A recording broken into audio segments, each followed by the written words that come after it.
ہم کو بھول جاتا ہے کس نے کیا کیا پہلے، کس کا ساتھ کیسا تھا، کس کی آستین پر ہیں خون کے وہی چھینٹے، خون کی وہی رنگت۔ ہم کو بھول جاتا ہے کس مقام پر ہے کون، کیا سوال کرنا تھے، کس سے پوچھنا تھا کیا، ہر جواب سے پہلے ہم کو سوچنا تھا کیا۔ ہم کو بھول جاتا ہے کس مقام پر ہے کون، کیا سوال کرنا تھے، کس سے پوچھنا تھا کیا، ہر جواب سے پہلے ہم کو سوچنا تھا کیا۔ ہم کو بھول جاتا ہے شور کیسے اٹھا تھا، کس ہراس سے پہلے کس نے خون تھوکا تھا، بات کی کڑی کیسے شور و شر سے الجھی تھی۔ ہم کو بھول جاتا ہے، ہم کو بھول جاتا ہے۔ بہت بہت شکریہ، تھینک یو۔ اپنی پیشہ ورانہ حیثیت منوانا خواتین کے لیے ہمیشہ سے مشکل رہا ہے، چاہے ہم بات کریں شعبہ تدریس کی، بینکنگ کی، ہم بات کریں فیشن کے میدان کی، یا at the same time education کی۔ As a teacher it's always been very very hard. اور اب میں جس ایک انڈسٹری کی فیلڈ کی بات کرنے جا رہی ہوں، میڈیا، اس حوالے سے ہم سب کو پتہ ہے کہ چند سال قبل اس فیلڈ کے اندر خواتین کا آنا معیوب سمجھا جاتا تھا، یا ان کی بالکل بھی حوصلہ افزائی نہیں کی جاتی تھی۔ اور ویسے بھی اگر عموماً ہم دیکھیں تو میڈیا کی جو بھی ترجیحات ہوتی ہیں، پالیسی لائنز ہوتی ہیں، لائن آف ایکشن ہوتا ہے، وہ ہمیشہ مرد کی سوچ کے مطابق ہی ہوتا ہے۔ تو ایک ایسے انوائرمنٹ کے اندر سروائیو کرنا اور پھر اس کے ساتھ ساتھ ایکزیل کرنا، I think it is a phenomenal achievement۔ اور اس کے ساتھ ساتھ ہی میں فرح وڑائچ صاحبہ کو دعوت دوں گی۔ She is Pakistan's first news editor۔ آپ سے پہلے کبھی بھی کوئی اور عورت کیوں نہیں؟ Why you؟ نہیں، شاید یہ ہے کہ جو ہمارا پروفیشن ہے اس میں میں آپ کو ایک چھوٹی سی بات پہلے بتاتی ہوں کہ جو فیلڈ میری ہے اس میں ہماری جو ڈیسک کی جاب ہوتی ہے، جس پہ میں نیوز ایڈیٹر اور اب چیف نیوز ایڈیٹر ہوں، یہاں پر جو ہمارے جو ادارے ہیں، جو نیوز پیپر کی جو جاب ہے، اس کے اندر اس جاب کو کالے پانی کی سزا کہا جاتا ہے۔ مرد حضرات بھی اس شعبے میں کام کرنے سے خائف ہوتے ہیں، وہ رپورٹنگ کو جوائن کرنا پسند کرتے ہیں یا میگزین کو پسند کرتے ہیں، کیونکہ وہاں پر ان کی پبلسٹی ہوتی ہے، ان کا نام چھپتا ہے۔ ہم جس شعبے میں میں کام کر رہی ہوں، ہم لوگ بے نام لوگ ہیں، لیکن جو آپ دیکھتے ہیں، جو آپ نیوز پیپر پڑھتے ہیں، وہ ہمارے ہاتھ سے بنتا ہے۔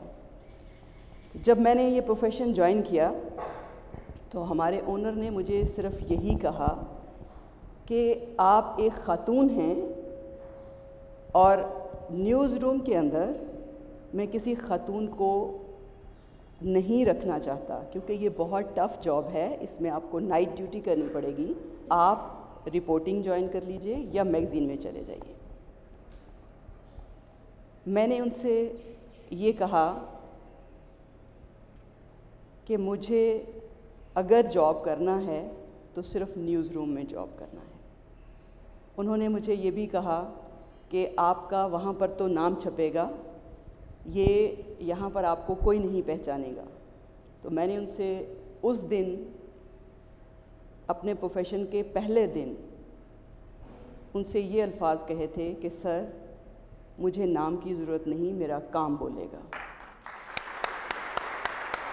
تو الحمدللہ آج انہیں بھی مجھ پر فخر ہے اور مجھے بھی کہ میں آج اس مقام پر پہنچی ہوں، اور یہ میری ڈیڈیکیشن اور ڈیووشن تھی کہ میں نے اس کام کو اپنے لیے، جہاں پر جس پروفیشن میں اس سیٹ کو کالے پانی کی سزا کہا جاتا ہو، میں نے اس سزا کو قبول کیا اور آج تک اسی ہی سیٹ پر موجود ہوں اور اسی کام کو کر رہی ہوں۔ How many years has it been now, ماشاءاللہ؟ جی مجھے 22 years ہو گئے ہیں۔ ماشاءاللہ۔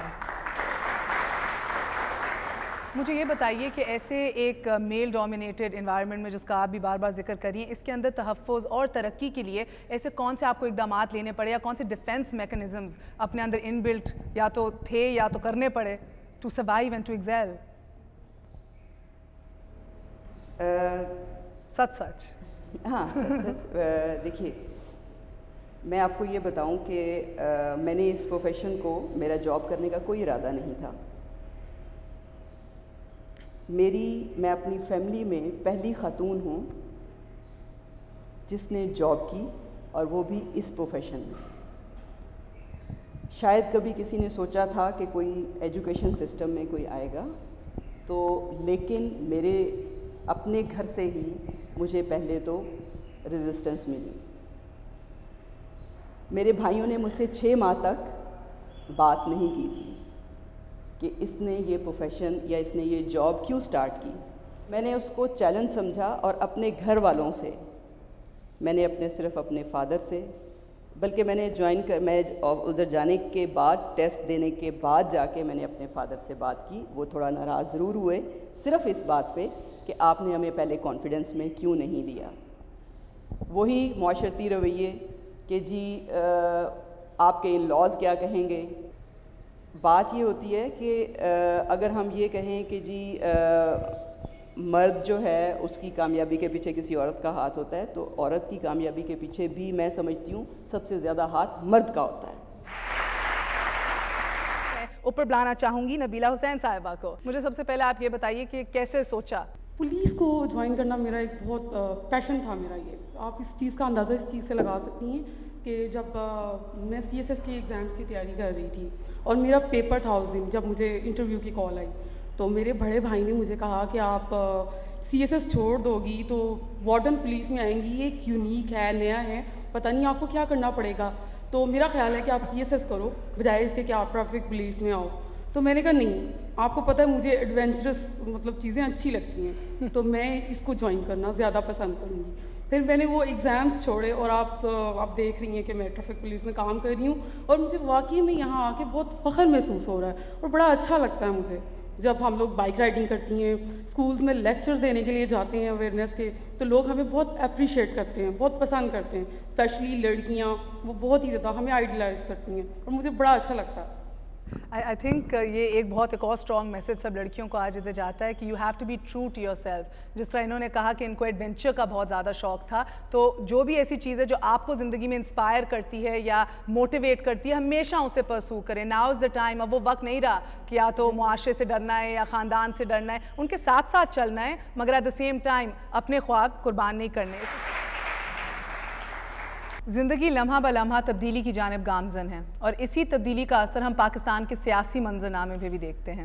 ایک ٹائم اور ایک وقت وہ تھا جب اسمبلیوں میں خواتین کا وجود نہ ہونے کے برابر تھا، لیکن اب صورتحال بہت تبدیل ہو چکی ہے ماشاءاللہ. اسی حوالے سے آج ہم بات کریں گے بیگم مہناز رفیع صاحبہ سے. تو آپا مجھے سب سے پہلے آپ یہ بتائیے کہ سیاست میں آپ کا آنا کیسے ہوا؟ سیاست میں خواتین کا آنا اس لیے میں ضروری سمجھتی ہوں مہر کہ پالیسی سازی پالیٹکس میں آ کے ہوتی ہے. اگر آپ کسی پولیٹیکل پارٹی میں ہیں تو اس کے منشور کے اندر آپ کی پالیسی سازی خواتین اگر نہ ہوں تو پھر خواتین کے لیے کچھ بھی نہیں ہوتا. پچھلی کچھ دہائیوں سے آپ سیاست میں بہت سرگرم بھی رہی ہیں. آپ نے اس دوران خواتین میں ایک سیاسی آگاہی زیادہ ڈیولپ ہوتی دیکھی ہے؟ جی بہت زیادہ. اب تو بہت زیادہ ہے، کیونکہ جب وہ دیکھتی ہیں اپنی ان بہنوں کو جو لوکل باڈیز میں آ گئی ہیں یا جو اسمبلیوں میں آئی ہیں، جو سینٹ میں آئی ہیں، جو وزیر بنی ہیں اور جو وہ کام کر رہی ہیں، اس سے انہیں بڑی جلا ملی ہے. بہت بہت شکریہ. Thank you very very much.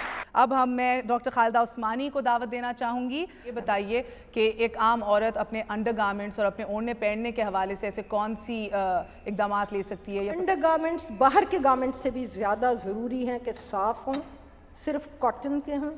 Nylon, foam, wire بالکل خطرناک، وہ ہرگز جسم پہ نہ آئیں اور صبح سے شام تک پہنیں، شام کو اتار کے پھینکیں، اسے دھو لیں. کاٹن، ہم تو لکی ملک ہیں، ہمارے یہاں تو کاٹن ہے اور گرم ملک ہے، وہ پہنا جائے. اور انڈر گارمنٹس ہر طرح کے بالکل کاٹن کے پلین پہنے جائیں.